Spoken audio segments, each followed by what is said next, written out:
자, 여러분 안녕하세요. 안녕하세요. 안녕하세요. 안녕하세요, 선생님. 네. 안녕하세요.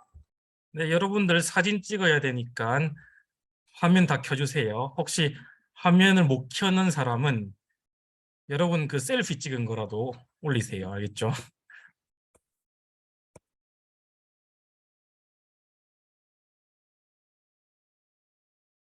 예, 박준호 교수님도 화면 좀 부탁드리겠습니다.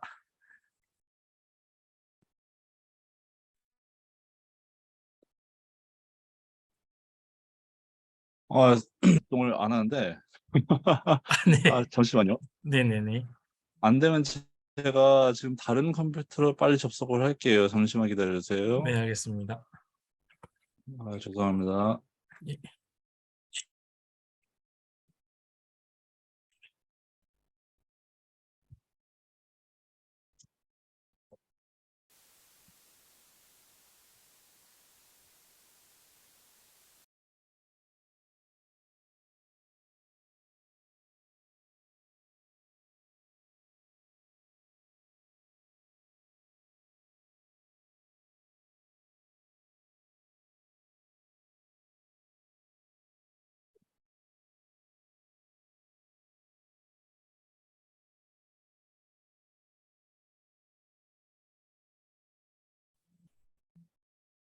오늘 특강은 1시간 정도, 한 3시쯤에 끝날 거니까 끝까지 잘 듣고요. 또 재미있는 주제라서 여러분들이 관심 있게 들어도 좋을 것 같아요.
Recording in progress.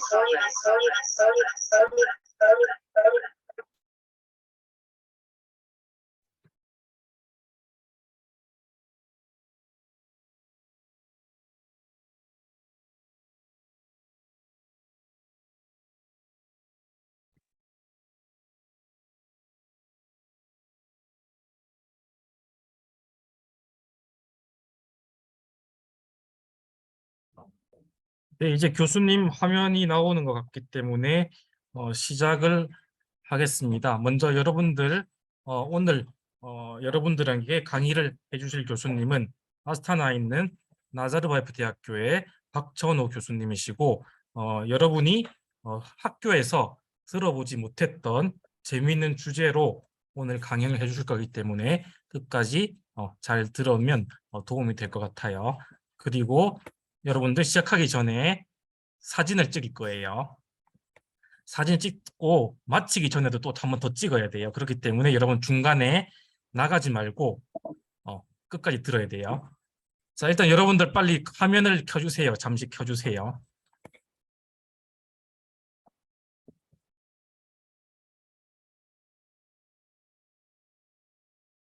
자, 317번에 안 켠 우리 학생들 누군지 외웠다가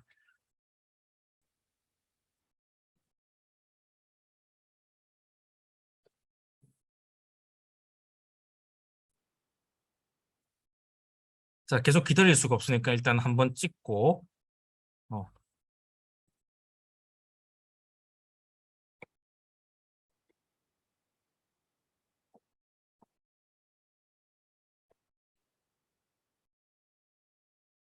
네, 교수님 이제 바로 시작해 주시면 되겠고요. 그리고 뭐 화면 공유 편하게 해주시면 되겠습니다.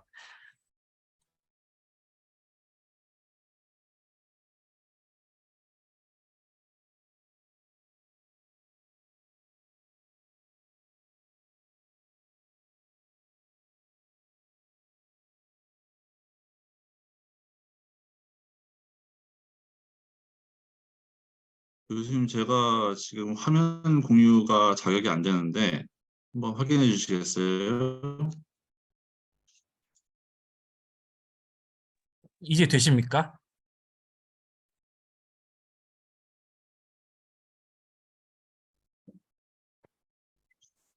네, 잘 되었습니다. 보이세요? 다 잘 보이시죠? 네, 잘 보입니다. 예. 안녕하세요. 전 나자르바이프 대학교에서 그 학생들 가르치고 있는 박천호라고 합니다. 제가 오늘 말씀드릴 주제가 이제 한국 사회의 뭐 성폭력 개념의 어떤 뭐 변화하고 이, 이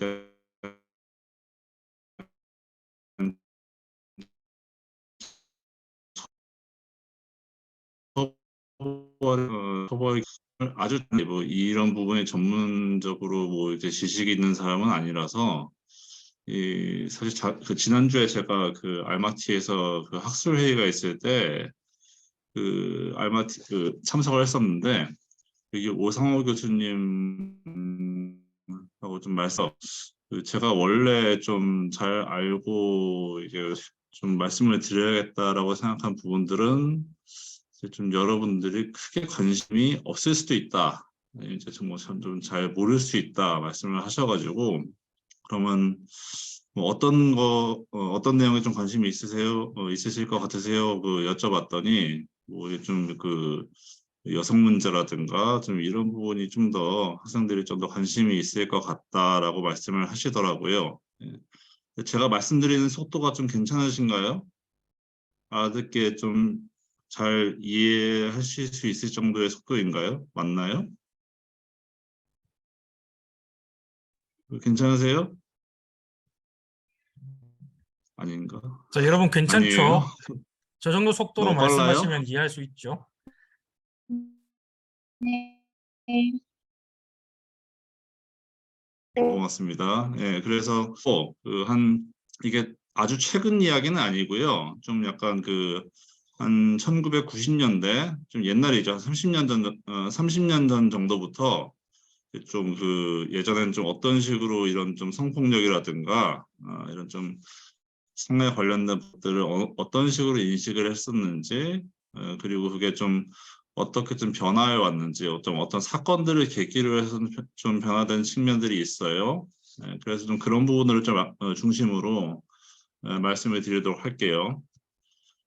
그래서 이게 좀 제가 오늘 말씀드리려고 하는 어떤 대략의 어떤 개요 같은 겁니다. 첫 번째로 좀 성폭력에 대한 개념이 한 1990년대 이전에 뭐 이제 대한민국이 이제 1948년에 만들어진 나라인데 그게 한 40년 정도, 한 50년 정도 이 성폭력에 대한 개념이 지금 하고 좀 달랐어요. 좀 다른 측면이 있었는데 좀 그런 것에 대해서 좀 먼저 설명을 드리면서 시작을 하고 그리고 나서 이제 좀 몇 가지 사건들을 계기로 해서 이 성폭력을 좀 처리하고 성폭력을 인식하는 문제에 좀 문제가 있다. 좀 그런 부분들에 대해서 좀 문제가 많이 제기되기 시작해서 관련된 법 같은 것들이 많이 바뀝니다. 그래서 좀 가장 처음 만들어진 법이 성폭력 특별법이라는 건데 요거 내용을 좀 설명을 드릴게요. 근데 처음 만들어진 이 법이 좀 이 법 하나만 가지고서 되게 다양하게 발생하는 성폭력이나 좀 이 문제들을 해결하는 좀 한계가 있었어요. 그래가지고 좀 그런 부분들을 좀 보완하기 위해서 좀 다른 것들이 많이 필요했었는데 또 이 관련해 가지고 또 좀 사건을 또 계기로 해서 여러 가지 또 규정들이나 이런 것들이 만들어지게 되고 좀 마지막으로는 최근에 좀 성폭력 사건들을 처리하는 그 어떤 뭐 참 중요한 원칙이라고 해야 되나요? 좀 그런 것들에 대해서 좀 간략하게 말씀을 드리도록 할게요. 제가 아이고 처음에 이 성폭력이라는 것의 개념을 좀 말씀을 드리려고 하는데 여러분들 이 단어의 뜻을 아세요? 아시는 분이 있으세요? 질문입니다.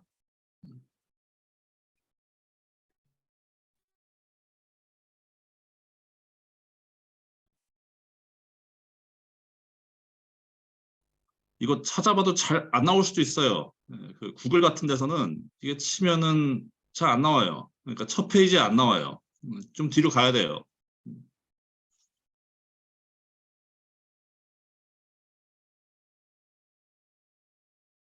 이거 읽으면 정조죠, 정조. 정조인데 이거를 아마 요즘 잘 쓰는 말이 아니라서 그 요즘 뭐 드라마나 아니면 뭐 이제 그 TV나 영화나 이런 데서 잘 안 나와요. 잘 안 쓰는 말이에요. 혹시 아시는 분이 있으세요?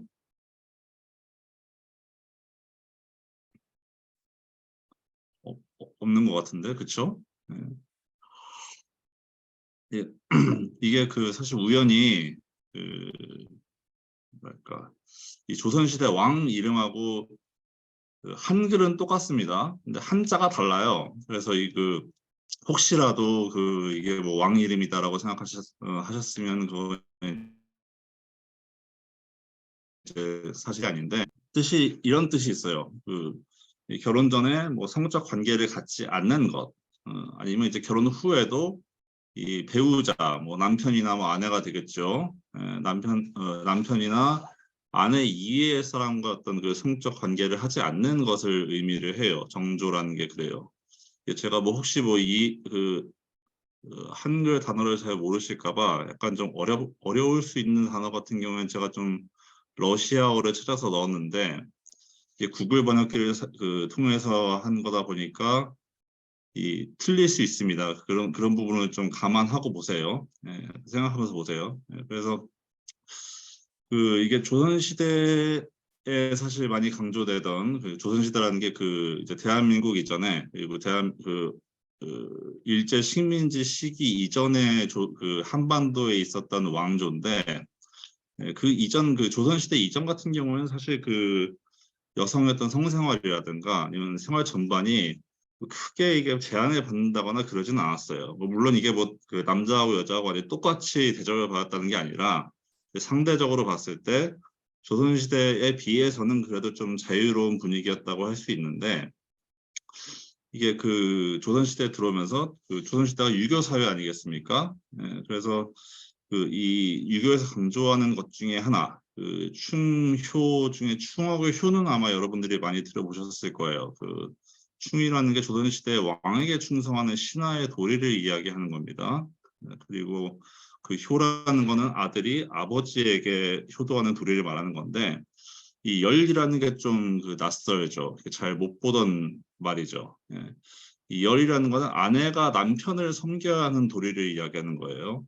그래서 결혼을 하게 돼서 이제 부부가 되면은 아내가 남편에게 남편의 어떤 충실하게 신실하게 섬겨야 한다. 뭐 이런 도리를 이야기하는 겁니다.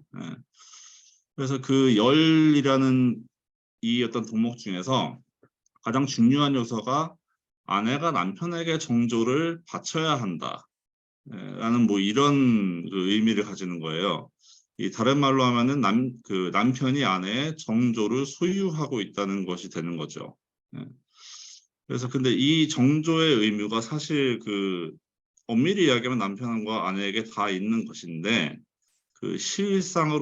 실제적으로는 남성들한테는 이 정조의 의무가 별로 요구되지 않았습니다. 조선시대에. 아니면 뭐 아예 요구되지 않았다고 해도 뭐 이게 틀린 말은 아니라고 생각을 해요. 실제 조선시대에 조선시대 양반인 귀족들이죠. 귀족들은 여러 명의 아내를 두는 경우가 굉장히 많았습니다만 여성들 같은 경우에는 남편이 죽은 이후에도 재혼도 할 수가 없었어요. 다시 결혼을 할 수가 없었어요. 그래서 그 아내 남편이 죽은 이후에도 한 남자만을 섬기는 기조를 지켜야 한다. 뭐 이런 그 인식이 굉장히 지배적이고 강하게 그 여성들의 삶을 제약하는 측면이 있었습니다. 그래서 뭐 이 열이라는 덕목을 실천한 예가 뭐 남편이 죽고 나서 뭐 음식도 먹지 않고 남편을 따라 죽은 아내에게 뭐 국가가 뭐 그걸 기념하는 문을 세워주고 뭐 이런 뭐 이제 그런 그런 일들이 많이 있었어요. 그래서 그 조선시대 같은 경우는 그 여성들이 은장도라는 은장도라는 걸 가지고 있는 경우가 많았어요. 이게 은장도라는 게 작은 칼이에요. 뭐 요 정도 사이즈가, 요 정도 크기가 되는 칼인데, 그 만약 남편 이외에 다른 남자에게 뭐 정조를 잃어버릴 수 있는 상황이 되면은 이 칼을 가지고 저항을 하는 목적이기도 한데, 그 저항을 할 수 없을 정도로 뭐 되게 위험한 상황에 처했을 때는 그 정조를 잃기보다는 스스로 목숨을 끊기 위한 용도로 가지고 있는 것이기도 했습니다. 그러니까 뭐 여성이 본인이 원해서 정조를 잃었든 아니면 뭐 그렇지 않았든 간에 뭐 그게 중요한 게 아니라 그 일단 그 정조를 잃으면 안 된다. 어떤 상황에서라도 뭐 이런 인식이 사실 있었던 거죠. 그래서 뭐 다른 국가에서는 뭐 명예살인 같은 일이 일어나는데 뭐 이런 은장도 같은 게 있었다. 아니 뭐 이 열의 덕목이라는 것들을 보면은 조선 시대에도 뭐 어떤 뭐 좀 심하게 이야기하면 명예 자살을 좀 권장하는 뭐 그런 그 분위기가 있었다고도 볼 수가 있어요.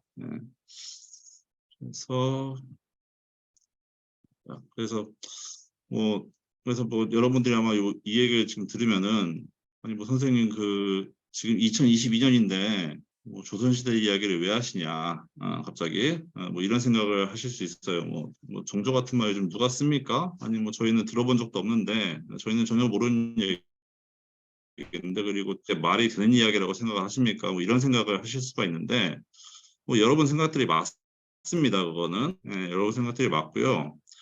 지금은 이런 생각하는 사람들이 사실 별로 없죠. 거의 없다고 생각해도 사실 뭐 한국에서는 좀 그래요. 그렇긴 한데, 근데 뭐 한 30년 전, 한 1990년대 한국으로 돌아가 보면 사실 이게 반드시 그렇지는 않았어요. 그래서 보시면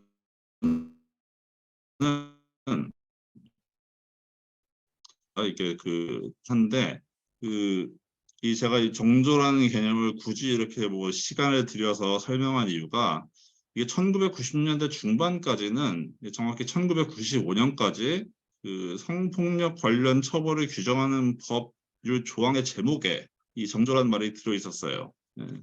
이 얘기는 이 법의 목적이 여성의 정조를 지키는 데 있다는 것이 되는 겁니다. 그래서 이거 여러 종류의 뭐 성폭력을 포괄하는 되게 뭐 다양한 뭐 그 행태의 성폭력이 있을 수 있잖아요. 이제 그런 것들의 처벌을 정하는 법률의 제목이 보시다시피 1995년에 바뀌기 전까지는 정조에 관한 제였어요.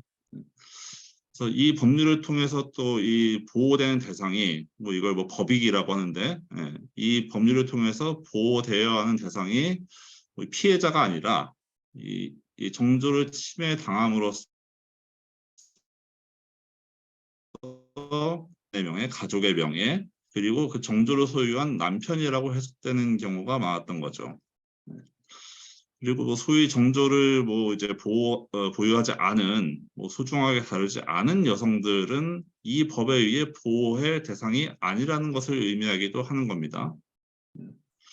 그래서 뭐 이게 아주 오래전 일이긴 한데 이건 뭐 1950년대에 나온 얘기인데 실제 이 법원이 이 정조에 관한 죄에 대해서 판결을 할 때 이 법은 정숙한 여인의 건전하고 순결한 정조만을 보호한다라는 말을 실제로 넣은 적이 있었어요. 그래서 그 바꿔 말하면 정숙하지 않은 여인이나 뭐 이제 정조가 없는 여성은 법이 보호할 대상이 아니라는 것을 이제 의미하기도 하는 겁니다. 그래서 이게 실제로 당시 기사예요. 되게 예전 기사죠. 1995년 신문 기사인데 한자도 되게 많고 이 형광색으로 하이라이트 된 부분이 있죠. 부분이 이혼 정서 보호한다고 이게 판사의 견해입니다. 당시에 판사가 이제 재판을 하는 사람이잖아요. 그래서 이제 검사 같은 경우에는 이 사람이 죄를 지었다라고 해서 재판을 해주십시오라고 부탁을 했는데 판사는 이 피의자라고 하는데 이 피고인을 석방을 합니다. 그래서 이 법은 사실 이 사람이 그 어떤 성적으로 범죄를 저지른 대상은 정숙한 여인이 아니기 때문에 이 사람을 뭐 법에 따라서 처벌할 수 없습니다라는 어떤 이런 그 판결의 내용을 가지고 이 피고인을 석방한 일이 예전에 있었죠. 1995년 한 70년 전이에요. 그래서 여기 강조된 부분을 보시면 제가 여기 써놨던 이 부분이 나와 있습니다. 그리고 또 이런 관점으로, 그러니까 이게 뭐 정조를 보호하기 위한 것, 그리고 이 법을 통해서 보호하는 대상이 뭐 이제 여성이 속한 가족이나 뭐 남편의 어떤 그 남편이 소유하고 있는 정조라고 해석을 하면은 그 소위 뭐 정상적인 계속 동거해 오면서 성생활을 해왔던 부부 사이에서는 성폭력이라는 게 존재할 수가 없어요. 그 어떤 뭐 정의에 따라서 개념적으로 그래요. 여성의 정조가 어쨌든 남편에게 속한 것이기 때문에 여성의 정조가 아내의 정조가 남편의 것이 되는 거죠. 소유물이 되는 것이기 때문에 아내는 남편이 성적인 관계를 요구할 때 이걸 거부할 권리가 법에 의해 인정받기 어렵습니다. 사실 생각해 보면 부부 사이라고 하더라도 뭐 내가 별로 성관계를 할 만큼 뭐 이제 컨디션이 좋지 않거나 아니면 그럴 기분이 아니거나 아니면 뭐 어떤 이유에서든지 내가 그냥 싫어. 내가 그냥 뭐 오늘은 별로 하기가 싫으네요. 이러면 사실 이거를 거부할 수가 있어야 하는 거죠. 근데 이제 그게 이제 법에 의해서는 사실 보장이 되는 권리가 아니었던 것이고요. 그리고 또 다른 문제는 이 정조에 관한 죄는 정조에 관한 죄에 관련된 범죄는 친고죄였다는 거예요. 이 친고죄라는 게 피해자가 가해자를 그러니까 알게 됐다는 게 제가 범인이다라는 것을 알게 된 후에 6개월 내에 피해자가 직접 고소를 해야, 그러니까 이 사람을 처벌해 주세요라고 이제 그 신고를 하고 재판을 신청을 해야 이 가해자를 처벌할 수가 있었습니다. 6개월이 지나고 나면 사실 그 가해자를 알게 된 후에 6개월이 지나고 나면은 이게 불가능한 거예요. 그래서 그 성범죄를 친고죄로 당시에 정한 이유는 뭐 이제 그걸 생각해 보자면은 이 성범죄의 피해자가 자신이 성폭력의 피해자라는 사실이 알려지는 걸 원하지 않았기 때문이기도 해요. 왜냐하면 그 성범죄의 피해자라는 것을 알려지는 게 되게 수치스러운 일이라고 생각을 했었어요. 당시에는 그랬어요. 근데 그 이유는 성폭력의 피해자라는 사실 자체가 피해자 자신과 그 가족의 명예를 훼손하는 것이라는 인식이 있었기 때문이죠. 지금 생각하면 사실 이것도 말이 안 되는 이야기라고 할 수 있는데, 뭐 예를 들어서 강도한테 돈을 빼앗기거나 아니면 누구한테 뭐 맞거나 폭행을 당하거나 이런 피해자는 사실 뭐 내가 부끄러운 일이라고 생각을 하지 않죠. 그 부끄러운 일일 이유도 없는 거고. 성범죄 피해자라든가 뭐 성폭력 피해자 같은 경우에는 이 사회적으로 좀 이런 그 부당한 인식이라고 해야겠죠. 부당한 인식을 받는 것을 두려워하는 경우가 많았습니다. 그러다 보니까 이게 뭐 친고죄, 그러니까 본인이 직접 처벌해달라고 요구를 하지 않으면 뭐 이걸 목격한 사람이라든가 아니면 이 사실을 알고 있는 다른 사람이 이 범죄를 신고하는 것을 허용하지 않았어요. 그래서 뭐 혹시 지금까지 말씀드린 부분 중에 이해가 잘 안 되는 부분이 있으세요? 없죠? 없을 거라고 생각을 하고 넘어가겠습니다. 제가 이야기하는 속도가 괜찮은가요? 안 괜찮은가요? 제가 말하는 게 너무 빨라요? 네, 괜찮아요. 괜찮아요? 네, 고맙습니다. 네. 자, 그래서 다음 장으로 넘어갈. 보시다시피 이렇게 좀 문제가 많습니다. 그 50년 전 이렇게 거슬러 올라온 문제가 많아요. 그러다 보니까 이걸 좀 바꿔야겠다라는 생각을 하는 사람들이 당연히 생겨나게 되죠. 문제가 있으니까. 그리고 이게 좀 굉장히 사회적으로 해요. 1990년대 초에 1991년하고 1992년에 이게 두 개 사건의 공통점이 이 성폭력의 피해자가 성폭력의 가해자를 죽이는 사건이 두 건이 발생을 합니다. 1년 사이로. 그래서 이 두 공통점이 성폭력의 가해자가 법에 의해서 처벌을 받지 않았어요. 아니면 법에 의해서 처벌을 받을 수 없는 상황이었어요. 뭐 당시에 법의 어떤 문제 때문에. 그렇기 때문에 이제 이 피해자가 나중에 아니면 피해를 당하는 와중에 이제 가해자를 살해한 사건인데 이 중에 하나 1991년 피해자가 9살 때 되게 어릴 때죠. 어릴 때 이제 그 가해자로부터 성폭력의 피해자가 됐는데 이 어렸을 때는 이게 어떤 상황인지 잘 모르잖아요. 이제 그런 일을 겪었다고 하더라도 이게 사실 자기가 어떤 일을 당했는지도 알 수 없고 이게 뭐 좀 어려운 상황, 이제 그런 것들에 대해서 좀 혼란스럽고 이제 그걸 어떻게 해야 될지 모르는 상황인데 이제 그러다 보니까 이제 신고를 할 수도 없고 뭐 이제 좀 그런 거죠. 뭐 사실 그 어린애가 누구한테 이야기를 해서 아니면 뭐 자기가 직접 신고할 수는 없는 거고 이제 그럴 수가 없는 상황이었는데 이제 그러다 보니 이제 나중에 지나서 보니까 에 생긴 트라우마가 있어서 이제 정상적인 생활을 할 수가 없는 거예요, 본인이. 근데 사실 뭐 시간이 너무 많이 지나버렸으니까 이 가해자를 처벌할 수 있는 방법이 없었던 거죠.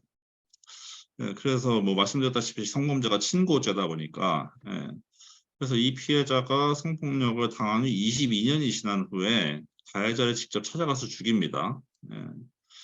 근데 이제 뭐 이게 사회적으로 알려주고 나니까 뭐 사실 되게 좀 물론 뭐 사람을 죽이는 건 언제나 잘못된 얘기긴 한데 좀 사람을 이제 죽이게 된 이유가 되게 좀 마음이 아프다, 안타깝다. 뭐 아니면 좀 뭔가 잘못된 거 아니냐 뭐 이런 사실 생각들을 사람들이 많이 하게 된 거죠. 그리고 1992년에 발생한 사건 같은 경우에는 성폭력의 가해자가 이 피해자의 양아버지였어요. 생물학적으로 아버지가 아니라 자기 어머니가 재혼을 했는데 그 양아버지가 이 성폭력의 가해자였던 사건입니다. 근데 한국의 법률이 뭐 친족이라는 게 뭐 부모, 뭐 형제, 뭐 할아버지, 할머니, 뭐 삼촌, 뭐 사촌 등의 가족을 직접 고소하는 걸 허용하지 않습니다. 이 법 조항이 또 있어요. 근데 이제 성범죄는 또 친고죄다 보니까 이게 다른 사람이 고소를 해서 신고를 해가지고 이 성폭력의 가해자를 처벌할 수 있는 방법이 없는 거죠. 내가 직접 신고를 하는데 내가 내 아버지나 뭐 어머니를 신고하는 게 법으로 금지가 돼 있어요. 그러니까 이건 아예 애초부터 이 성폭력 사건을 어떤 뭐 가해자 처벌을 받게 할 수 있는 방법이 없는 겁니다. 친족 간의 성폭력이 발생했을 때는 당시에는 그랬어요. 그러니까 30년 전이니까. 그러다 보니까 이 성폭력 피해자가 이 의붓딸이죠. 의붓딸이 성폭력에서 벗어나기 위해 남자친구와 함께 양아버지를 죽인 사건이 1992년에 발생을 합니다. 그런데 뭐 이렇게 사건들이 계속 벌어지다 보니까 이 사건들이 알려지게 되면서 현재 성폭력, 성범죄 처벌에 적용되는 법률에 좀 문제가 있는 거 아니냐, 좀 큰 문제가 있는 거 아니냐라는 여론이 생겨나게 되죠. 보시면 이게 당시 여성노동 단체에서 이제 국회, 저 뒤에 보이는 저 둥그런 지붕 있는 건물이 한국 국회예요. 법 만드는 곳, 국회의원들 모여서 법 만드는 곳입니다. 이 앞에 모여가지고 이제 성범죄를 좀 강력하게 처벌할 수 있는, 아니면 이제 그 지금 있는 법률로, 그 당시에 있었던 법률로 처벌할 수 없는 성범죄를 처벌할 수 있는 특별법을 만들어야 된다라고 요구하는 모습이 되겠어요. 이 하이라이트 돼 있는 부분이 뭐 그 성폭력 특별법을 만듭시다, 제정하자라고 요구하는 부분입니다. 예. 제가 사진을 앞으로 몇 개 보여드릴 게 있는데, 이 보면은 이제 그 현직 전직 정치인들이 많이 등장을 합니다. 여기서 이제 이렇게 좀 이 운동을 하시다가, 아니면 뭐 이제 피해자 대변 같은 걸 하시다가 실제로 본인이 정치를 실제로 하게 되는 경우가 꽤 있어요. 그래서 그 결과 이 만들어진 법이 이 성폭력 범죄의 처벌 및 피해자 보호 등에 관한 법률, 줄여서 성폭력 특별법이라고 하는 게 이 만들어지게 됩니다. 그래서 이제 내용을 보시면 이게 1994년 1월 5일 날 이 국회에서 만들어져서 94년 4월 1일부터 이게 시행이 되기 시작해요. 시행이라는 건 이제 실제로 이게 이 법에 따라서 사건이 발생할 경우, 뭐 이제 이 법에 들어가 있는 내용에 포함된 사건이 발생할 경우에는 이 법에 따라서 처벌을 하게 되는 거죠. 그래서 아까 말씀드렸다시피 친족 간, 가족들 사이에서 발생하는 성폭력을 이제 처벌하는 것이 힘들었는데, 이 법에서는 친족 간의 성폭력에 대해서 어떤 정도로 처벌을 해야 하는지를 명확하게 몇 년 이상의 징역을 주어야 한다, 몇 년 이상을 감옥을 보내야 된다라는 것을 명시를 합니다. 그리고 뭐 이제 장애인 같은 경우도 마찬가지죠. 장애인 대상 성폭력도 이제 여기에서 규정을 하고요. 그리고 당시 당시 법률에 없었던 내용들인데, 공중 장소에서 사람 많은 곳에서 벌어지는 어떤 추행이라는 게 뭐 이제 강제로 만지거나 이런 게 되는 거예요. 아니면 뭐 그 통신 매체를 이용한 뭐 이제 뭐 전화를 통해서 전화를 걸어가지고 뭐 괴롭힌다거나 아니면 이상한 얘기를 한다든가, 뭐 이런 이 통신 매체를 이용한 성적 수치심 유발, 좀 이런 것들에 대해서 당시에 어떤 형법에 존재하지 않았던 유형의 성범죄인데, 이런 것들에 대해서 좀 이야기를 하게 되죠. 그리고 이 성범죄 피해자를 또 어떻게 보호해야 되는가라는 또 부분들이 있잖아요. 이런 것들에 대해서 좀 국가가 어떤 역할을 할 수 있다. 뭐 성폭력 피해 상담소를 국가나 아니면 뭐 지방 단체에서 만들 수 있다. 그리고 이후에 이제 피해자 잠시 수 있는 뭐 시설 같은 것들을 만들 수 있다. 만들어야 한다는 아니에요. 의무는 아닌데 만들 수 있다라는 정도로 이게 넣어주게 됩니다. 그리고 이 피해자 신원 및 사생활 비밀 누설 금지, 뭐 이거는 제가 두 가지 사건을 방금 말씀을 드렸는데, 이 당시에는 이 피해자의 이름 같은 게 다 나왔어요, 신문에.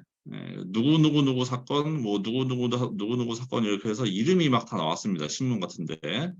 이제 이런 것들을 못하게 한 거예요. 그러니까 이 피해자의 그 피해자를 특정할 수 있는 피해자가 저 사람이 피해자구나라는 것을 알 수 있게 하는 정보를 공개적으로 표시하는 것을 금지한 내용입니다. 이게 어떤 피해자가 이제 신고를 하거나 뭐 이름으로써 받을 수 있는 불이익 같은 걸 방지하기 위한 내용이라고 할 수 있는 거죠. 어쨌든 이 정도의 어떤 내용을 가진 법이 94년에 한 28년 전에 처음으로 만들어지게 되죠. 근데 뭐 이렇게 법을 제도를 바꾸는 게 사실 어떻게 보면 가장 뭐 효과적인 방법이긴 해요. 당장 사람들의 생각을 바꾸는 건 뭐 워낙 어려운 일이니까. 이렇게 제도를 바꾼다고 하더라도 실제로 뭐 이 사람들의 생각이 거기에 따라서 변화하기는 좀 시간이 걸립니다. 이게 실제로 1997년에 어떤 뉴스에 나왔던 멘트인데, 뭐 이게 읽어보시면 이게 대충 무슨 내용인지 아실 수 있지만, 이 문장이 뭐 이해가 잘 안 되는 분들도 있을 텐데, 이걸 좀 풀어서 말씀드리면은, 이 기자는 이게 택시 운전사한테 성폭행을 당한 여대생이 투신 자살을 했다는 어떤 뉴스의 마지막 멘트예요. 마지막 멘트인데, 이 기자는 이 여대생이 뭐 자신이 성폭행을 당했기 때문에 정조를 잃은 부끄러운 존재가 되었다. 뭐 이런 식으로 생각을 한 거죠. 그래서 뭐 이런 정조를 잃은 상태로 살아가는 것보다 죽는 것이 낫겠다는 이유로 자살을 했다는 겁니다. 그래서 요즘 사람들이 뭐 너무 정조를 경시하고 중요하지 않게 생각하는 경향이 있는데 좀 이런 사례를 보고 좀 느끼고 본받았으면 좋겠다. 뭐 본받으라는 게 따라서 죽으라는 얘기는 아니겠지만 뭐 좀 이런 거 좀 중요하게 생각해라. 뭐 이런 이야기라고 이해하시면 되겠어요. 근데 뭐 사실 자살한 피해자가 무슨 이유로 자살을 선택했는지는 알 수가 없는 거죠. 그리고 뭐 아까도 말씀드렸지만 성폭력의 피해자가 된 게 전혀 부끄러운 일이 아니에요. 아닌데 뭐 이런 식의 멘트를 듣고 당시 별 문제를 못 느끼는 사람이 굉장히 많았습니다. 25년 전인데 그래도 뭐 기자라는 직업을 가진 사람들이 뭐 한 25년 전에는 그 사회적으로 그래도 좀 엘리트라는 뭐 어떤 그 대접을 받던 때였는데 뭐 이 사람 생각이 그 3년 전에 바뀐 법을 못 따라가고 있는 거죠. 뭐 이렇게 법을 뭐 포함한 공식적인 제도가 바뀌어도 뭐 사람들의 뭐 생활 양식, 뭐 사고 방식, 뭐 행동 양태들이 이 제도의 변화를 따라가지 못하는 경우가 좀 많이 있습니다. 그래서 이게 좀 시간이 좀 걸려요, 원래. 그리고 이게 뭐 성폭력 특별법이 만들어지긴 했는데 뭐 이게 사실 뭐 처음 만든 법이다 보니까 이게 좀 여러 가지 한계가 있죠. 첫 번째로 아까 제가 그 친고죄라는 말씀을 드렸었는데 이 고소기간이 한 1년으로 연장이 돼요. 아까 6개월이라고 말씀을 드렸는데 1년까지 연장이 됩니다. 그 성폭력 성범죄에 한해서 1년으로 연장이 되지만 여전히 이게 친고죄예요. 그래서 1년이 지나고 나면은 본인이 나중에 피해 사실을 신고하고 싶어도 신고를 할 수가 없어요. 안 받아줍니다. 여전히 좀 그런 문제가 있었고, 그리고 이게 뭐 성범죄가 발생했을 때 어떤 식으로 이 가해자를 처벌할 거냐라는 내용에 대해서는 뭐 이전보다는 좀 내용이 좋아졌지만 성폭력을 또 어떻게 좀 예방할 거냐, 아니면 뭐 이거 좀 근절하는 게 없앤다는 거죠. 뿌리를 뽑아서 없앤다는 얘기인데 이런 것들에 대해서 좀 방법을 생각하는 좀 이런 또 내용은 없었어요. 그리고 마지막으로 또 뭐 사실 이게 다가 아닌데 제가 잘 모르다 보니까 이 정도만 적어놓은 겁니다. 그리고 또 이걸 또 다 얘기할 수도 없고 시간이 또 제한이 있으니까. 그리고 이 성폭력 특별법에서 정하는 범위가 좀 충분히 넓지가 않아요. 당시 같은 경우는 이런 것도 뭐 성범죄인가 아니 뭐 이제 약간 성폭력에 해당이 되나 이런 것들이 있을 수 있는데 그런 것들이 이 성폭력 특별법에서는 좀 빠져 있습니다. 대표적인 게 성희롱 문제예요. 성희롱이라는 게 한국말로 번역을 하면서 좀 약간 이상한 번역이라고 생각을 하는데 영어로 섹슈얼 허래스먼트죠. 성적 괴롭힘이에요. 괴롭힘. 희롱이라고 하면 그냥 좀 약간 뭐 가볍게 놀린다라는 정도의 의미가 강한데 이게 사실은 좀 처음에 번역을 할 때 좀 번역을 잘못한 케이스 중에 하나가 될 수도 있겠어요. 그러다 보니까 사람들이 심각하게 생각을 안 해요. 처음에 심각하게 생각을 안 했어요. 근데 이게 생각보다는 좀 굉장히 많이 벌어지고 또 약간 좀 애매하게 생각하는 사람들이 많아서 좀 논란이 많이 되는 부분인데 이 내용은 사실 이 성폭력 특별법에서는 별 다르게 이야기를 하지 않고 있습니다. 근데 뭐 여러분들도 아마 이런 내용을 좀 들어봤을 테니까 뭐 성희롱이라든가 좀 이런 것들에 대해서 이야기를 들어봤으면 좀 아실 텐데 이게 이 내용 뭐 정의가 이런 거죠. 이 뜻이 뭐 상대방의 의사에 반하여 상대방의 의사와 관계없이 아니면 상대방이 원하지 않는데 성적인 언어 혹은 행위로 상대방을 불쾌하게 하거나 혐오감을 느끼게 하거나 아니면 굴욕감, 좀 무력감 이런 것을 느끼게 하는 행위를 되게 좀 이게 아울러서 통칭해서 이야기하는 뭐 그런 개념이라고 할 수 있습니다.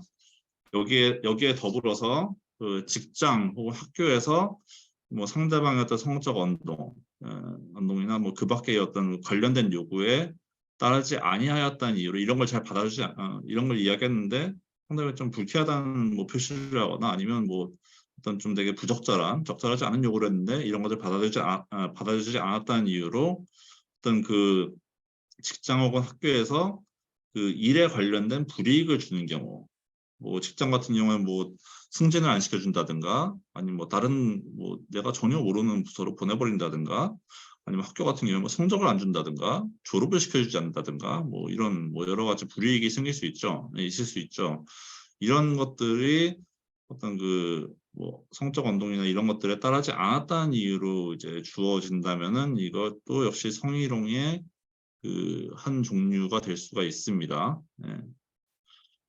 근데 이런 식으로 이제 좀 약간 법의 허점이 있는 거죠. 이게 법의 공백이 있는 거예요. 법하고 이제 실제로 어떤 사회적으로 발생하고 있는 문제를 법이 다 이렇게 처리해주지 못하는 케이스가 뭐 어떤 상황이라고 할 수 있는 거죠. 예. 실제로 사실 뭐 이 한국의 직장이나 이 학교에서 좀 이런 뭐 성폭력이나 성희롱 때문에 문제가 될 만한 어떤 상황들은 굉장히 많이 벌어지고 있었어요. 예, 이런 상황이 굉장히 많았는데, 근데 사실 이 90년대 이전까지는 아니 90년대 초반까지도 이 피해자가 가해자였던 그런 성폭력이나 성희롱에 대해서 문제 제기를 하는 거 이게 문제가 있습니다. 이러면 안 됩니다. 아니면 뭐 그 뭐야 이걸 내가 신고해서 뭐 법 어떤 법이나 어떤 뭐 규칙에 따라서 규정에 따라 처리를 하겠다라고 생각하는 게 거의 불가능했던 이유가 처음에 일단 성희롱이라는 것 자체가 일단 그 이게 잘못된 거라는 생각을 제가 못했었어요. 뭔가 기분은 나쁜 일인데 이게 그렇다고 해서 뭐 나를 기분 나쁘게 한 사람을 뭔가 벌을 줘야겠다. 내가 피해를 당했다라는 식으로 생각을 하지 않았습니다.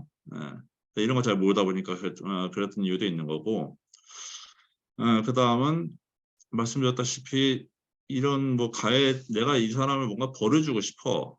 내가 이 사람한테 뭔가 좀 그 나를 어떤 이런 식으로 뭐 성희롱하거나 성폭력을 가한 데에 대해서 뭔가 대가를 치르게 하고 싶은데 대가를 치르게 할 뭔가 근거가 없어요. 그러니까 법이 없어요. 법이나 규칙이나 학칙이 없어요. 예. 그렇기 때문에 이런 것들을 피해자가 내가 피해를 당했다는 사실을 아는 것도 어려웠지만 이 피해 사실을 알았다고 하더라도 내가 이거를 어떻게 가해자가 뭔가 처벌을 받게 할 수 있는 근거가 없었습니다. 예. 그래서 이게 뭔가 좀 이것도 사실 문제가 있는 상황이니까 이걸 뭔가 좀 바꿔야겠다라고 생각하는 사람들이 분명히 있었을 텐데 이것도 뭔가 좀 계기가 생기게 되죠. 예.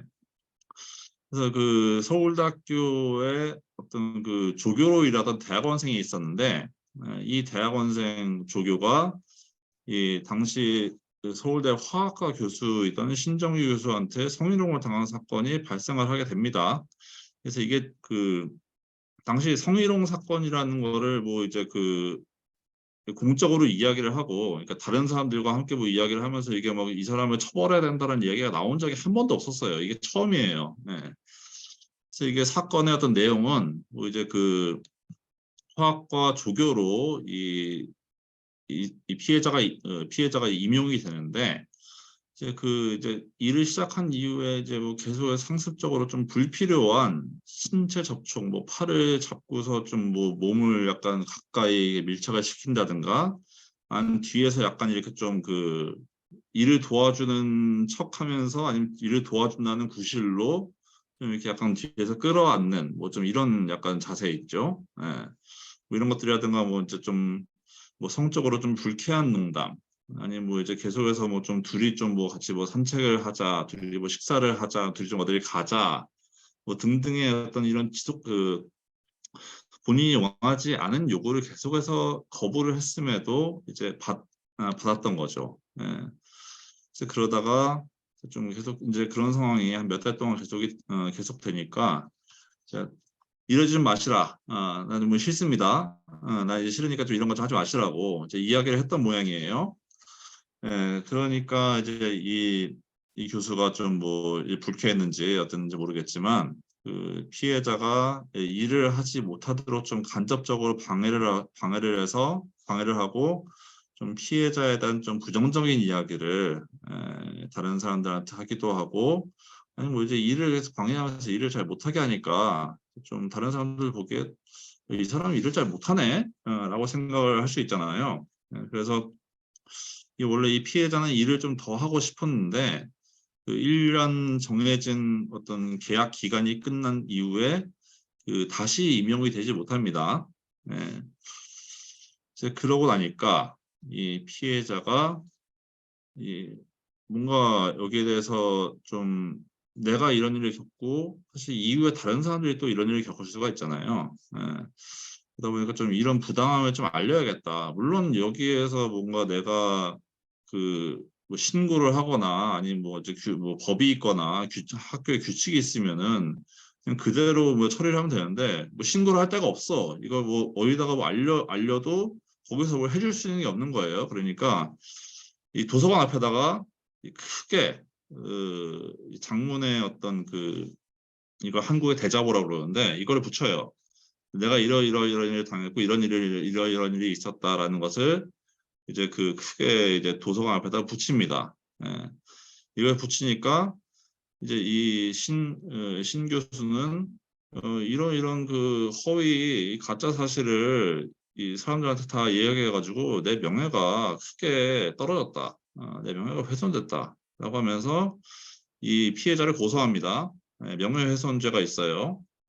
고소를 하게 되고 이 피해자는 또 내가 이렇게 성희롱을 당하면서 내가 이제 직장에서 굉장히 많은 스트레스를 받고 정신적으로 힘들고 실제로 이제 일을 더 못하게 됐으니까 여기에 대해서 당신도 보상을 하고 이 신 교수라는 사람은 어쨌든 간에 뭐 서울대 직원이니까 이 직장과 국가에서는 이 사람을 제대로 감독하지 못한 책임을 물어서 나에게 내가 입은 손해를 배상해라. 라는 5천만 원 정도 배상을 하라는 청구를 합니다. 그래서 이게 한국에서 일어난 최초의 성희롱이라는 문제를 가지고 법정에서 뭔가 다툼이 일어나게 된 최초의 사건이 돼요.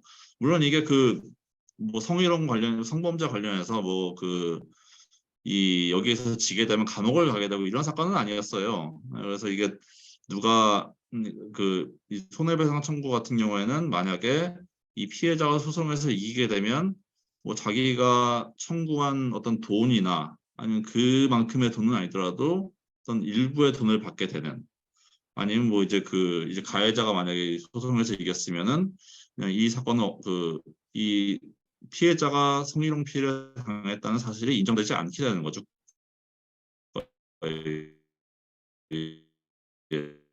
그래서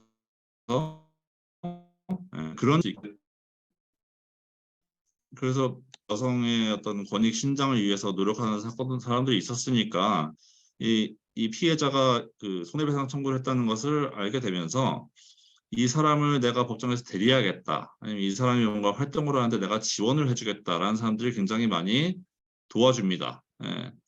이 사람들 중에서 이제 변호사도 있고 이제 여성운동하는 사람도 있고 그래요. 이 가운데 있는 사람들 나중에 이제 이분들 정치인이 되죠. 뭐 아시는 분도 있고 모르시는 분도 있는 사람인데 다음 장면을 보시면 이 사진 같은 경우에는 이제 현장 이제 피해자한테 이 판사하고 이제 변호사하고 같이 가가지고 피해자한테 이 현장에서 무슨 일이 있었냐라는 걸 이제 뭐 아니면 재연해봐라 이거 다시 한번 피해자가 아니 가해자가 너한테 어떻게 했다는 거냐라는 걸 이렇게 좀 알려달라라는 뭐 목적에서 현장 검증을 하는 뭐 그런 사진이에요. 그래서 이게 좀 약간 이 흐리게 처리되어 있는 얼굴이 좀 흐리게 처리되어 있는 이분이 이제 피해자입니다. 피해자 조교고 이 옆에 있는 약간 머리숱이 없는 분이 당시에 이제 이 피해자를 대리하던 변호사입니다. 변호사고 이 양반도 나중에 정치인이 돼요. 아마 오상호 교수님은 누군지 아실 거예요. 뭐 그럴 것 같은데 이분은 지금 이제 이 세상에 안 계시는 양반이죠. 어쨌든 이런 식으로 이제 재판이 진행이 돼가지고 이게 이 판결이 예, 끝까지 나왔는데 6년 걸렸습니다. 6년. 예, 6년이 걸렸어요. 1999년 6월에 피해자가 이 신 교수를 상대로 손해배상을 청구한 게 1993년인데 1999년 6월에 이게 최종 판결이 나옵니다. 최종 판결이 나와서 어쨌든 그 가해자가 피해자에게 그 500만 원을 네가 이 사람에게 잘못을 해가지고 이 사람에게 정신적으로 아니면 이제 그 물질적으로 피해를 입혔기 때문에 그 500만 원을 배상하라는 판결이 나옵니다. 그래서 이게 그 성희롱 사실이 법정에서 이제 국가위에서 인정된 최초의 사례예요. 예. 그래서 이게 그 밑에 이제 나와 있는 4줄짜리 이게 그 당시 판사가 쓴 어떤 판결문의 일부분입니다. 그래서 이 가해자의 어떤 행동이 그 성희롱이 어떤 의미에서 잘못된 일인가라는 것을 좀 이렇게 설명해 주는 내용이라고 할 수 있겠어요. 예, 그리고 사실 그 나중에 이제 제가 피해자 중심주의 같은 걸 이야기할 시간이 지금 될지 모르겠는데, 예, 이 어떤 그 성폭력 사건을 처리하는 어떤 이런 현재로서는 되게 중요한 원칙으로 생각이 되는 것에 의해서 성희롱이 인정된 첫 번째 사례가 되겠습니다. 이게. 예. 그래서 좀 뭐 여성 운동하시는 분들, 뭐 여성 운동사 연구하시는 분들, 뭐 이런 분들이 굉장히 중요하게 생각하는 사건이기도 하고, 앞으로 이제 성희롱 같은 것을 어떻게 뭐 예방하고 아니면 성희롱을 어떻게 좀 규정할 것이냐, 정의할 것이냐를 이야기할 때 굉장히 좀 많이 언급이 되는 사건이기도 합니다. 이게. 예. 그래서 넘어가면은 그래서 이제 이런 사건이 있고 나서 이제 뭐 아까도 말씀드렸지만 직장이나 대학에서 뭐 여러 가지로 이제 이 성희롱 등 성폭력에 대한 사건이 발생을 많이 했었기 때문에 좀 이런 것들을 계기로 해서 우리도 좀 뭔가 좀 이런 것들을 좀 처리하는 뭐 그 대학 내에서는 학칙, 뭐 직장 내에서도 뭔가 규정이 필요하고 뭐 이제 대학 내 같은 경우에는 이제 그 성희롱 및 성폭력 예방과 뭐 처리에 관한 규정이라는 게 나중에 만들어지게 되는데 이제 그 이전에는 뭐 각 대학에 뭐 여성 운동하는 학생들의 모임이 있잖아요. 모임이 있기도 하고 또 학생회 이제 학생들을 대표하는 어떤 기구인데 뭐 이런 어떤 그 모임들을 중심으로 해서 그 성희롱 등 성폭력을 어떻게 이제 처리하고 이제 성폭력 정의하고 이제 어떠한 행위가 성희롱인지 아니 성폭력인지 정의를 하고 이것을 어떤 식으로 처벌을 할 거냐라는 것을 규정하는 학칙을 만들고자 하는 운동이 여기저기서 많이 벌어지게 됩니다. 예. 그래서 이제 1997년도에 이게 뭐 이제 그 설문조사라고 하는데 남학생도 거의 80% 정도, 여학생은 90%가 넘게 뭐 이런 그 성폭력을 처리하는 뭐 어떤 그 학칙이 필요하다라는 필요성에 공감을 했다는 것은 굉장히 그 당시 여론이 좀 지금 있는 법, 그 당시 90년대 중반에 있던 법 같은 경우에 좀 문제가 많다라고 생각을 할 수가 있는 거죠. 예. 그래서 나중에 이 대학에서 지금은 거의 모든 대학이 이런 규정을 가지고 있어요. 한국의 거의 모든 대학이 이 성희롱 및 성폭력 예방과 처리에 관한 규정을 다 가지고 있습니다. 예. 저는 사실 이걸 안 가지고 있는 대학이 있는지 잘 모르겠어요. 아마 거의 다 있을 거예요. 예.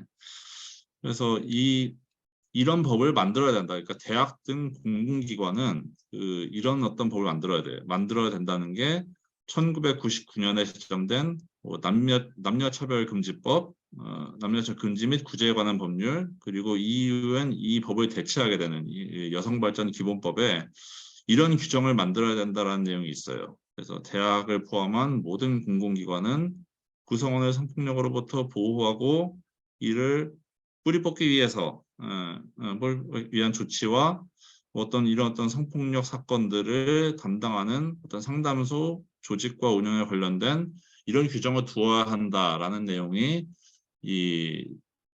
내용을 가지는 법이 만들어지게 됩니다. 1990년대 말, 2000년대 초에 이런 것들이 만들어지게 되면서 지금은 뭐 거의 모든 대학들이 다 이런 규정을 가지고 있긴 해요. 예. 그리고 이게 뭐 제가 방금 대학을 말씀드렸지만 직장도 마찬가지죠. 예, 그래서 이 직장에서의 어떤 성희롱을 비롯한 성폭력을 뭐좀 방지하고 아니면 뭐 이제 이 처리하기 위한 그 남녀 고용평등법이라는 게 또 만들어지게 돼요. 예, 그래서 이게 뭐 직장 내 성희롱이 어떤 것인가라는 것에 대한 내용이 있고, 그리고 이런 직장 내 성희롱을 방지하기 위해서, 일어나지 않게 하기 위해서 이제 그 각 사업주들이, 그러니까 뭐 그 사업을 운영하는 사람이죠. 이 사업을 운영하는 사람이 그 대표가 성희롱 예방 교육을 실시해야 된다. 어떤 것은 성희롱이고 이런 것들은 이런 것들을 하면 안 되기 때문에 뭐 이런 것들을 하지 않도록 해야 된다라는 것을 이제 그 직장에서 일하는 사람들에게 다 교육을 시켜야 돼요. 이제 그런 교육을 뭐 주기적으로 항상 해줘야 된다라는 것을 이제 담고 있는 거고요. 그리고 이런 직장 내에서 뭔가 성희롱이 발생을 했을 때 이제 그 성희롱의 가해자는 뭔가 벌을 받아야 됩니다. 뭔가 이게 근데 뭐 감옥에 가거나 이런 건 아니에요. 근데 그 일단 직장 내에서 이제 줄 수 있는 어떤 규칙에 따라 징계가 있겠죠. 뭐 월급이 깎인다거나 아니면 뭐 그 약간 뭐 한 달 정도 쉬어야 된다거나 아니 뭐 이런 식의 어떤 그 징계를 이 사업주가 반드시 줘야 되는 거죠. 그리고 이제 더불어서 이런 뭐 성희롱 문제 같은 경우에 그 이제 신고를 하게 되거나 내가 피해자라서 내가 신고를 하든 아니면 누가 피해를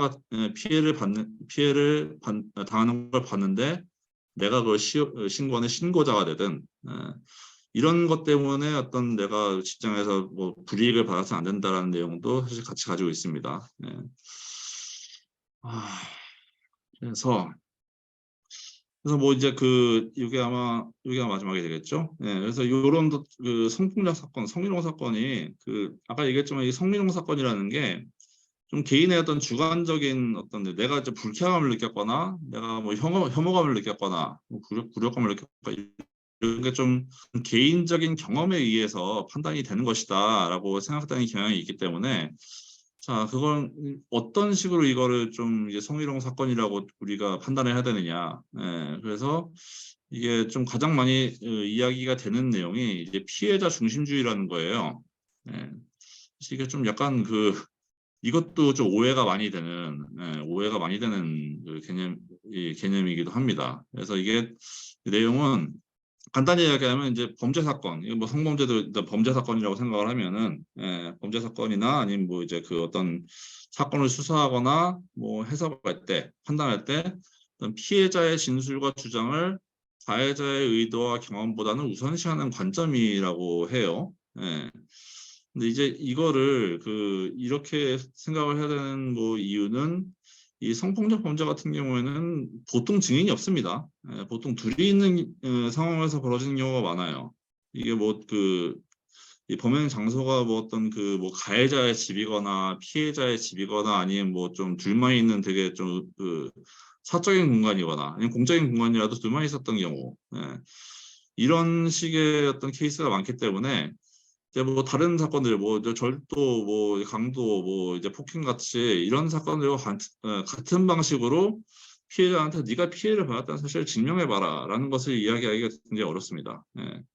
특히나 뭐 성희롱 같은 경우에는 특히나 더 그래요.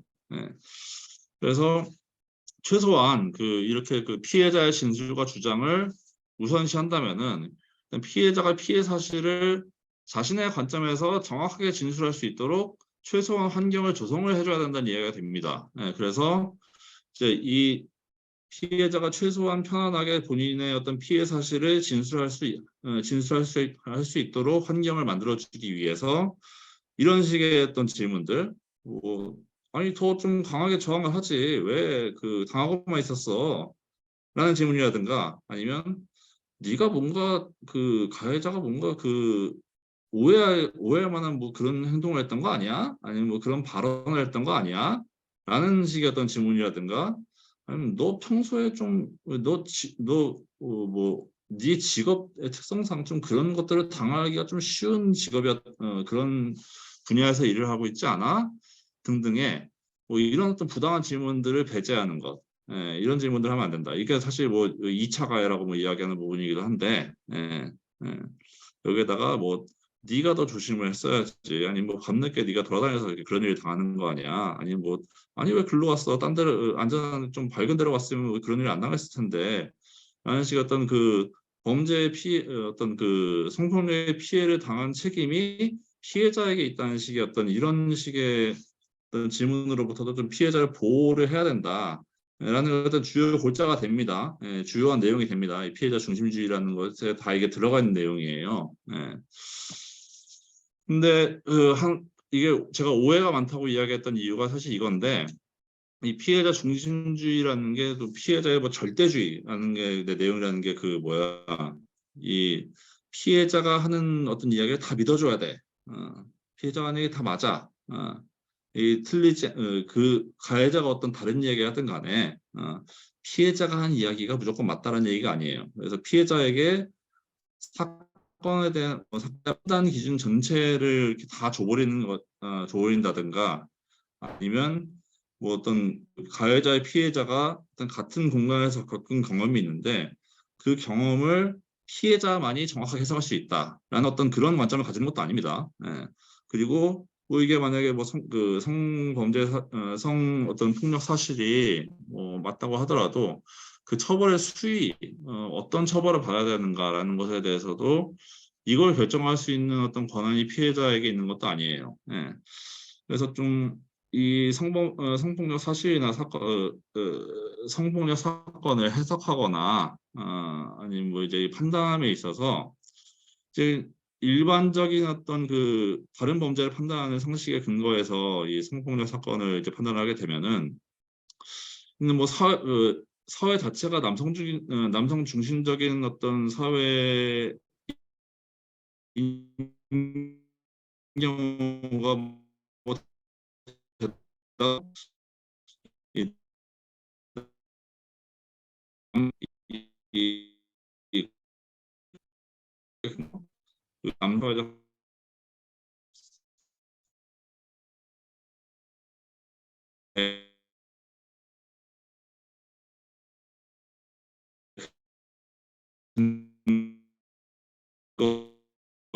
해서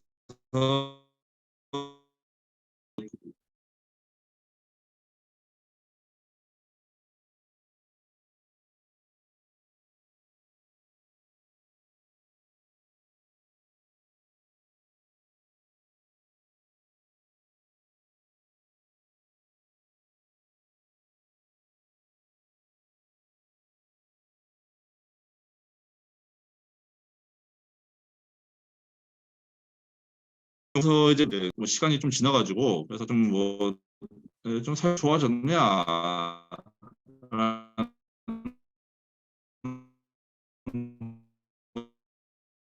것을 보게 되면은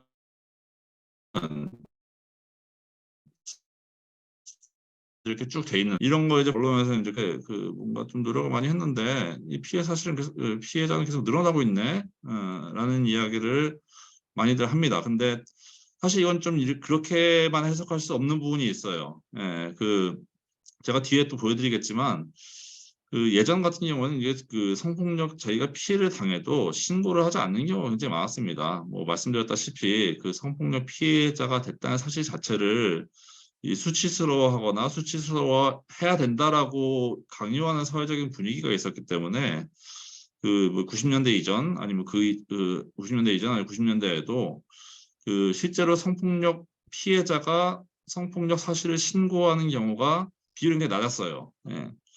근데 이게 이렇게 증가하고 있다는 제가 보기엔 증가하고 있는 거는 물론 뭐 성폭력 사건 자체 발생이 늘었을 수도 있는데 성폭력을 당한 이후에 성폭력 피해 사실을 신고하는 사람이 늘었다라고 이야기할 수도 있는 겁니다. 그래서 이거를 범죄율이 늘었다는 게 그 성폭력 사건 자체가 늘어났다라고만 이야기할 수는 없어요. 그리고 지금 뭐 약간 11년에 늘어났다가 12년에 약간 줄어들고 있는 추세 같은 경우는 제가 보기엔 좀 어느 정도 그 성폭력 피해를 당했다는 사실이 부끄러운 사실이 아니라는 것을 이제 여성들도 스스로 좀 인식하게 되는 뭐 좀 그런 어떤 단계에 가는 또 과정에 있다라고 볼 수 있는 좀 그런 저는 뭐 추세라고 이렇게도 좀 생각을 할 수 있다. 그렇게 생각합니다. 뭐 다음번 같은 경우는 이제 뭐 한 직장에서 이루어진 뭐 이제 성차별 뭐 성희롱에 대한 어떤 설문조사 결과인데 이제 뭐 보면 이게 꽤 좋은 직장이에요. 예, 신문사 방송사인데 예,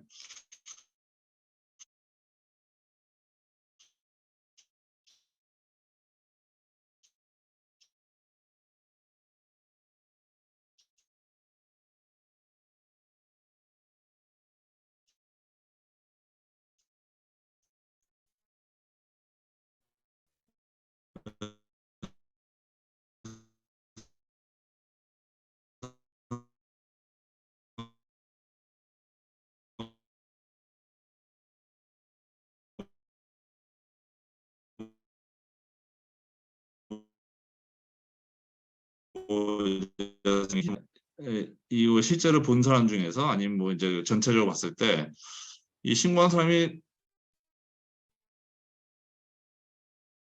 5%도 안 되죠. 남의 어떤 케이스를 본 사람 중에서 전해드는 사람 중에서 뭐 3.6%, 아니 본인이 직접 겪은 사람 중에서는 정식 신고나 합의한 경우가 1.6%, 아니면 본인이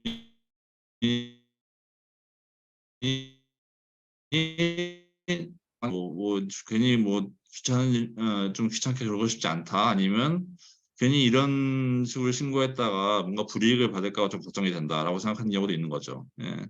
그래서 좀 확실히 이런 성희롱 사건 같은 경우에는 좀 그 판단하기가 이 애매하다고 생각하는 경우가 많아가지고 아직까지 좀 그래요. 예. 그래서 좀 이 피해를 당하더라도 실제로 이제 좀그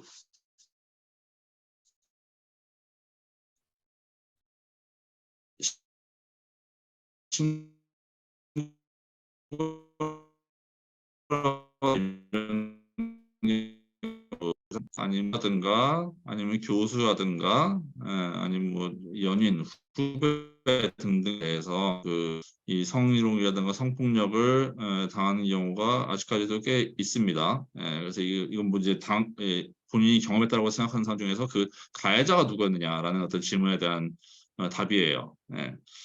근데 좀 보면은 이제 선배하고 교수가 좀 많죠. 그래서 이게 좀 보면 성희롱 사건 같은 경우에 그 나보다 좀 약간 좀 위 사람에게 이 가해자가 된 경우가 많습니다. 아무래도 좀 이렇게 됐을 경우에 또 이제 피해자가 더 신고하기도 어려워지는 경우도 있고, 그래서 좀 이 성희롱이라는 게 물론 이제 이 가장 저지른 거 많죠. 위계라는 게 어떤 사람이 어떤 사람보다 좀 약간 높고 뭐 하세요 인사하는 사람이고 안녕하고 인사하는 사람 있잖아요. 좀 그런 것하고도 좀 관계가 있다라는 것을 좀 약간 뭐 마지막으로 좀 제가 말씀을 드리고 싶었어요. 그리고 뭐 이게 좀 제가 그냥 변화 과정만 이렇게 쭉 이야기를 했는데 이게 그냥 이렇게 저절로 그냥 이렇게 뭐 쭉쭉 만들어진 건 아니고 이런 식으로라도 좀 이제 30년 전하고 비교했을 때 특히나 90년대에 처음에 이런 것들을 문제 제기를 하고 좀 이제 되게 좀 불합리하고 좀 안 좋은 상황을 바꾸기 위해서 많은 사람들이 노력을 했습니다. 그래서 뭐 제가 법이 만들어졌다, 뭐 이런 사건이 있었다라고 말씀을 드렸는데 굉장히 많은 사람들이 노력을 해서 만들어낸 결과라고 생각을 하시는 게 더 정확하다고 생각을 하고요. 그래서 뭐 여러분들도 뭔가 본인이 현실에서 겪고 있는 어떤 상황에 대해서 뭔가 불만이 있다, 아니면 뭔가 잘못된 점이 있다라고 생각하시면 좀 거기에 대해서 좀 말씀을 하시고 좀 뭐 다른 사람들과 좀 같이 노력을 해서 뭐 바꾸려는 노력이 있어야 좀 사회가 좀 나은 방향으로 진행이 되지 않을까. 뭐 실제로 뭐 여러 사례들을 보면 그게 사실이기도 하고 해서 좀 그런 쪽으로도 관심을 좀 가져보시는 것도 필요하겠다라는 말씀으로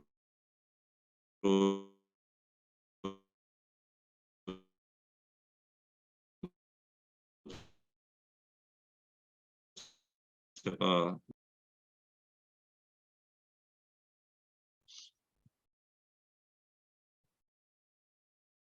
마쳤습니다. 예, 오늘 교수님 특별한 시간 내주셔서 감사 말씀드리고 특히 또 여러분들이 대부분 여학생이기 때문에 이런 주제로 여러분들한테 새로운 그 테마로 강의를 해주신 교수님께 감사의 말씀을 드리겠습니다.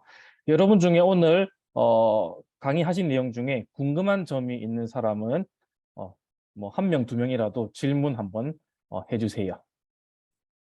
있어요?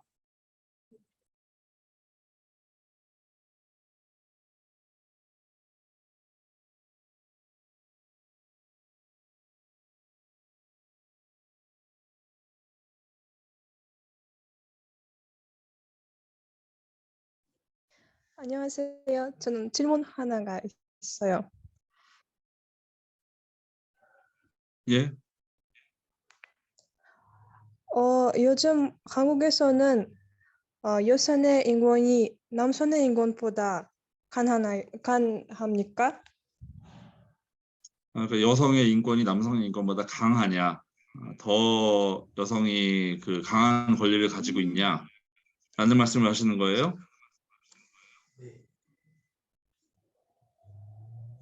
제가 잘 이해했나요?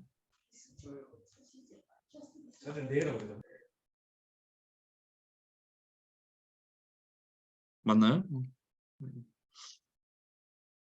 그럼 제가 잘 이해했다고 생각을 하고, 예.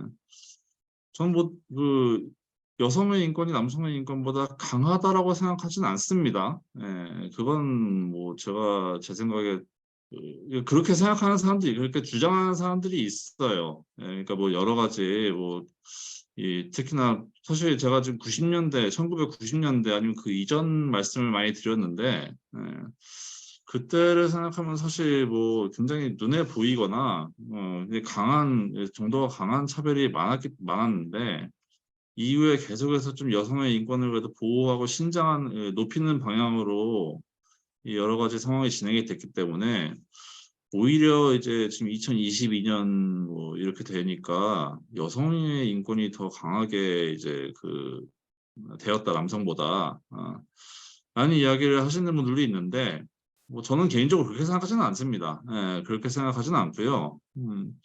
사실 그렇게 이야기하시는 분들 중에서도 뭐 여러 가지 여러 가지 이제 근거를 가지고 말씀하시는 분들이 있는데, 사실 이제 저 같은 경우, 그러니까 이걸 특히 요즘 이제 학교를 다니고, 이제 막 직장을 막 구하고, 이런 좀 한 20대, 아니 10대 이런 남성들 같은 경우에 좀 그런 식의 생각을 하시는 사람도 있는 것 같아요. 예. 근데 저는 뭐 이게 예전보다 좀 많이 뭐랄까, 남성과 여성이 좀 평등하게 되었다. 예전하고 비교했을 때, 제가 뭐 여러 가지 뭐 변화하게 된 계기, 그러니까 제가 성폭력이나 성범죄 관련해서만 말씀을 많이 드렸는데, 예, 예. 혹시 이건 여성의 차별을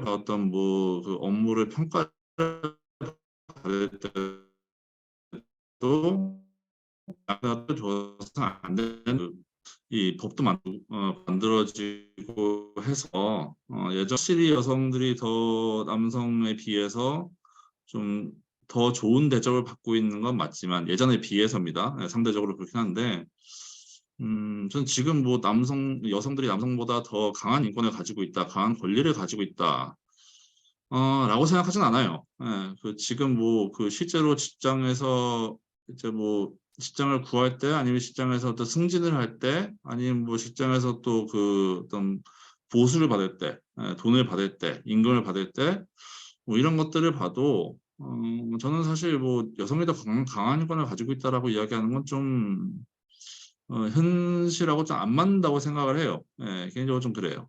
예, 아직까지는 좀 그렇습니다. 네, 감사합니다. 예. 네, 그럼 다른 질문이 없으면 없죠?